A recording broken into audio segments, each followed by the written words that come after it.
O Senhor esteja convosco. Ele está no meio de nós. Proclamação do Evangelho de Jesus Cristo, segundo João. Glória a vós, Senhor.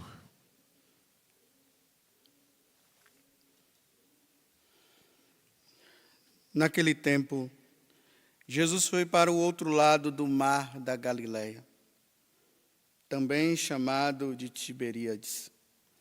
Uma grande multidão o seguia, porque via os sinais que ele operava a favor dos doentes. Jesus subiu ao monte e sentou-se aí com os seus discípulos. Estava próxima a Páscoa, a festa dos judeus. Levantando os olhos e vendo que uma grande multidão estava vindo ao seu encontro, Jesus disse a Filipe: onde vamos comprar o pão para que eles possam comer? Disse isso para pô-lo à prova, pois ele mesmo sabia muito bem o que ia fazer. Filipe respondeu: nem 200 moedas de prata bastariam para dar um pedaço de pão a cada um. Um dos discípulos, André, o irmão de Simão Pedro, disse: está aqui um menino com 5 pães de cevada e 2 peixes. Mas o que é isso para tanta gente? Jesus disse: fazei sentar as pessoas. Havia muita relva naquele lugar, e lá se sentaram aproximadamente 5.000 homens. Jesus tomou os pães, deu graças e distribuiu aos que estavam sentados, tanto quanto queriam. E fez o mesmo com os peixes. Quando todos ficaram satisfeitos, Jesus disse aos discípulos: recolhei os pedaços que sobraram, para que nada se perca.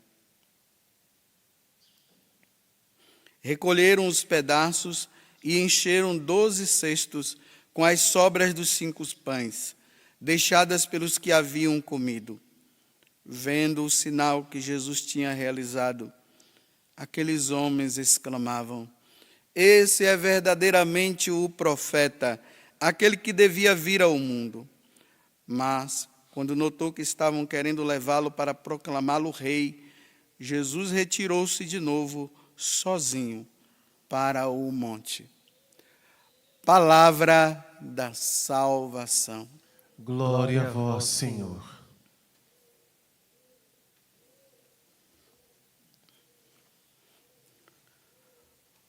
Um dos grandes frutos da paixão, morte e ressurreição de Jesus é a Eucaristia. E quando eu falo a Eucaristia aqui, eu não estou simplesmente falando da Eucaristia, do pão consagrado, transubstanciado, que nós nos alimentamos dele, mas eu estou falando da Eucaristia enquanto a missa, né? Que é através da missa que acontece a transubstanciação, e ali nós nos alimentamos do corpo e do sangue do Senhor. E esse é um dogma da igreja, porque Jesus nos ensinou. Nós cremos na presença de Jesus. Quando o sacerdote consagra aquele pão e aquele vinho, ali já não é mais pão, é o corpo do Senhor. Ali já não é mais vinho, é o sangue do Senhor. E isso porque Jesus, nesse Evangelho de São João, ele fala: verdadeiramente é a minha carne e verdadeiramente é o meu corpo. E verdadeiramente é o meu sangue. E nós cremos que aquele pão ali é Jesus.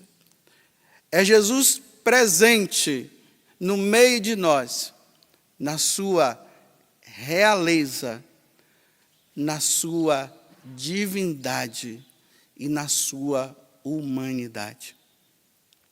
Eu estou fazendo essa abertura para nós meditarmos também o Evangelho de hoje, porque a partir de agora, durante esses dias, com exceção de amanhã, porque vai ser o Evangelho é o dia de São Marcos, a festa dele, então não vai entrar o Evangelho de São João. No domingo, se eu não me engano, vai ser os discípulos de Emaús, de novo. Mas na segunda-feira nós vamos retomar o capítulo 6, aonde Jesus, ele começa a revelar para nós que ele é a verdadeira comida. Vocês viram aqui no Evangelho, né? Jesus, vendo que o povo estava necessitado, estava com fome, já estava no final da tarde ali, eles já tinham se alimentado da pregação de Jesus, e Jesus ficou preocupado deles voltarem para casa e não poderem se alimentar. Aí Jesus faz a multiplicação dos pães, e aquele gesto que vai se perpetuar no sacrifício da Santa Missa durante todos os séculos até Jesus voltar. Então aqui vai dizer assim, que Jesus pegou o pão, abençoou, deu graças e mandou que os apóstolos distribuíssem. Aqui está o sacrifício da missa. Aqui está a alma da igreja. O catolicismo, ele não subsiste se não tiver sem a missa. Com a missa, o catolicismo vai para frente. Sem a missa, ele regride. Como eu já falei aqui esses dias. Então eu queria trazer um questionamento para vocês, já que durante essa semana agora nós vamos meditar sobre a Eucaristia que Jesus deixou para nós. Nesse tempo de pandemia eu tenho ouvido muitas pessoas se queixando, as igrejas estão fechadas, eu quero comungar. Como pode os sacerdotes e os bispos fecharem a igreja? Não, eu não aguento mais a comunhão espiritual, e blá, blá, blá, blá, blá, blá, e mimimi. Então eu quero fazer essa pergunta para você. Você realmente, como um verdadeiro católico que você reconhece o valor da Eucaristia? Essa é a primeira pergunta. Você reconhece, ainda mais nesse tempo que você não está podendo comungar, você realmente reconhece o valor da Eucaristia na tua vida? A outra pergunta. Você daria a sua vida pela Eucaristia? Nós temos na história da igreja São Tarcísio, um menino que no tempo da perseguição da igreja precisava se levar a Eucaristia para os doentes. A missa era celebrada nas catacumbas e não se sabia como levar a Eucaristia para os presos, os católicos presos. Então São Tarcísio, aquela criança, ela teve uma ideia. Olha, eu sou uma criança, eles não vão perceber se eu estiver levando. Aí os cristãos disseram, ok, deram a Eucaristia para ele. E já vai São Tarcísio levando, mas numa piedade tão grande, porque ele sabia que ele estava levando Nosso Senhor. Os soldados perceberam, e aí perguntaram para ele o que é que ele estava levando. Ele ficou quieto e tentaram pegar, e quando foram ver, não tinha nada lá.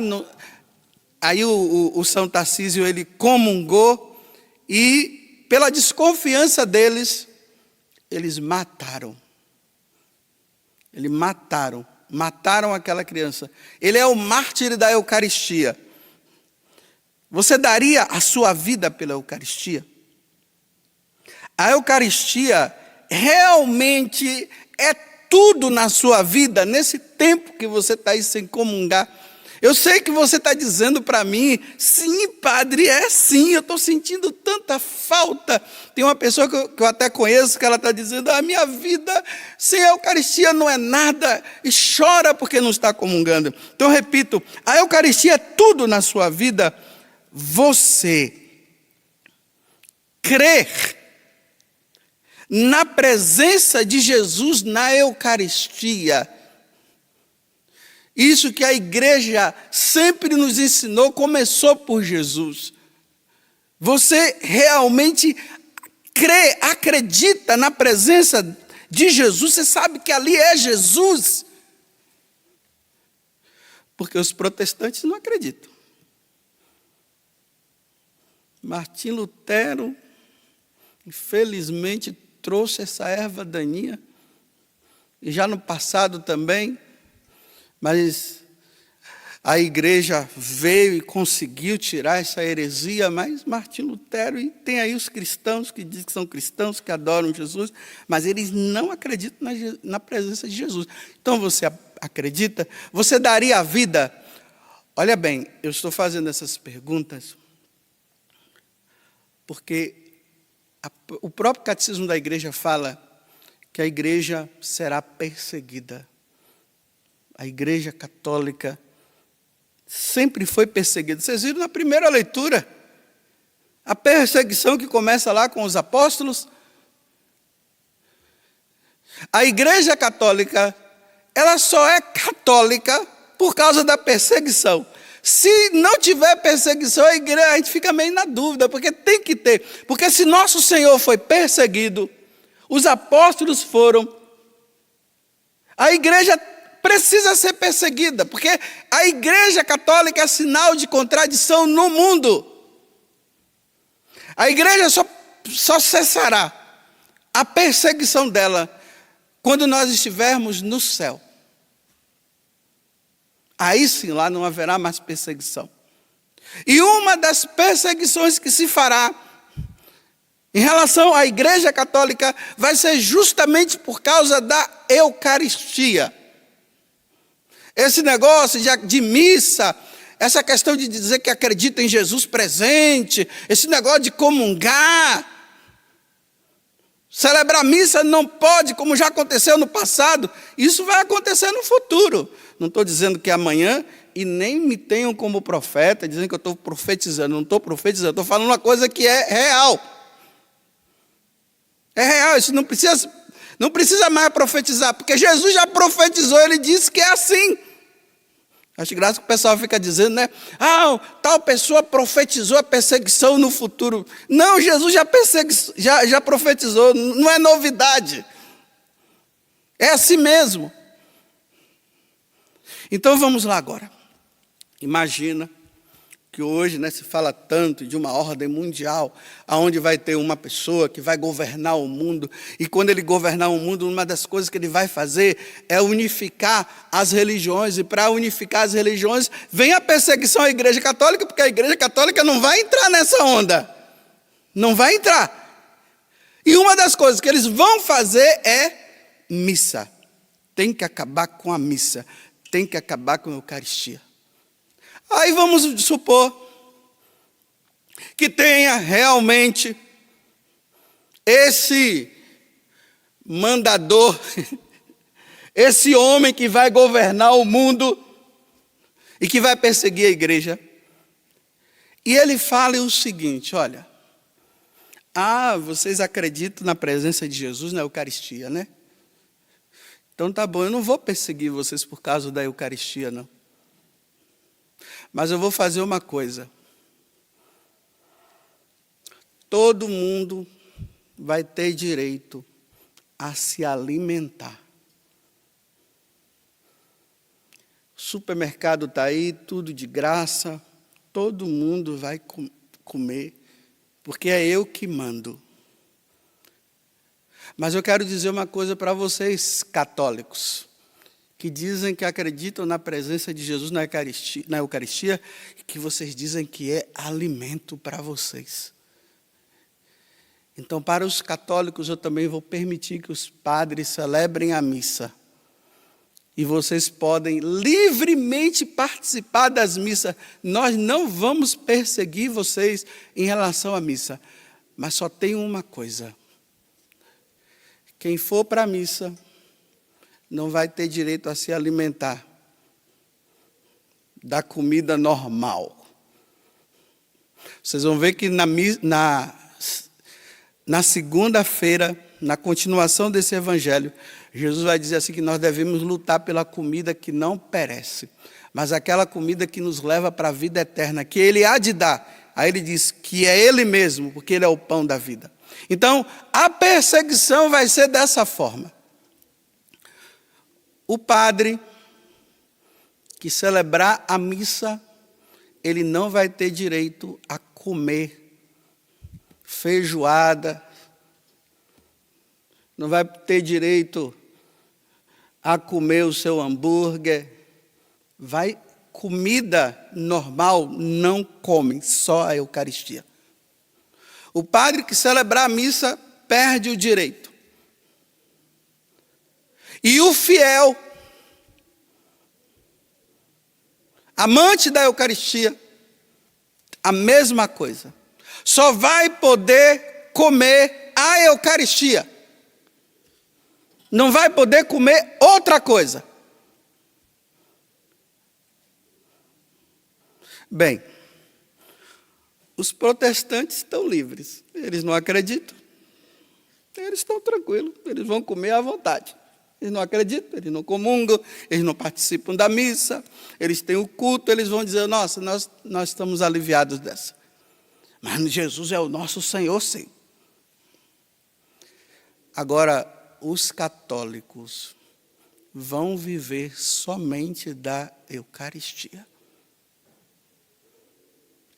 Então, qual dos dois você escolhe?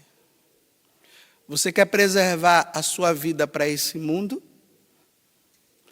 Ou você quer preservar a sua vida para o céu, para estar com Deus? Eu sou o pão da vida. Aquele que come da minha carne e bebe do meu sangue terá a vida eterna. Viverá comigo no céu. Qual dos dois você vai escolher? Porque desde de manhã, quando eu meditei essa palavra hoje, como vai entrar na Eucaristia, eu estou meditando. Será que eu, diante de uma situação dessa, porque os inimigos da igreja, eles vão observar. O padre que celebrar a primeira missa não tem mais direito a comer nada terreno, só a Eucaristia. Então eu estou perguntando, eu que digo que creio na presença de Jesus na Eucaristia, eu que digo que Ele é o meu Senhor, eu que acredito que ali está, depois da transubstanciação, ali está presente, Jesus está presente como está no céu, na sua natureza humana, na sua natureza divina. Eu iria ter coragem de celebrar a missa, sabendo que eu não vou comer mais nada, a não ser só o pão, só Ele. E você? Diante das perguntas que eu fiz, você realmente conhece o valor da Eucaristia? Você daria a vida pela Eucaristia?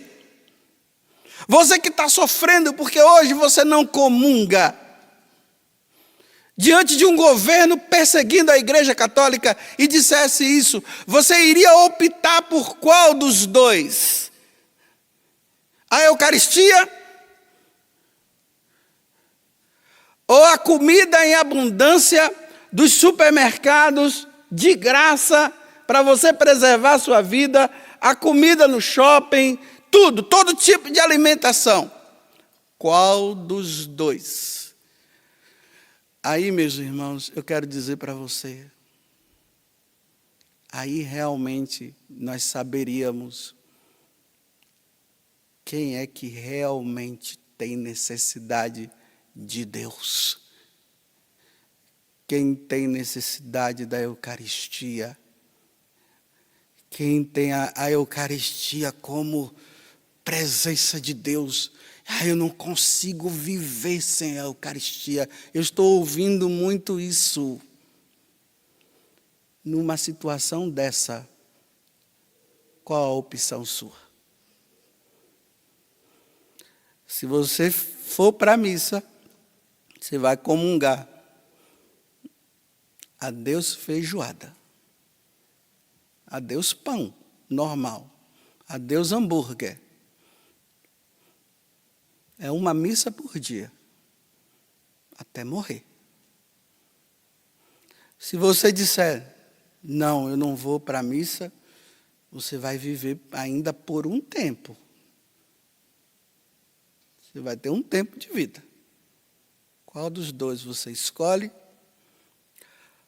Louvado seja nosso Senhor Jesus Cristo, para sempre seja louvado.